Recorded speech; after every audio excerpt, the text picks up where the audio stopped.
Mga katropa, ang ganda ng tanim ni ate, oh. Yung nakalinya yan. Isa, dalawa, tatlo, apat, lima, anim, pito, walo, siyam, sampo. 10 turtling. Talong po yan. Yung may patula siya, oh. Oh, andun siya, oh.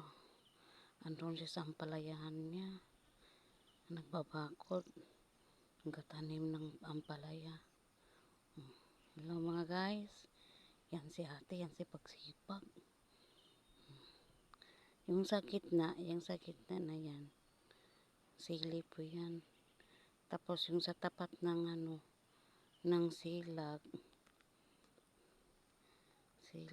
mga kalabasa niya yan. Tapos yung doon sa gilid ng patulahan niya, may tinanim siyang mais at saka mani. Oh, sipag niya, oh. Oh. Nagtanim ng maniya, ng ampalaya. Dandahan siya nag-uklab sa niya.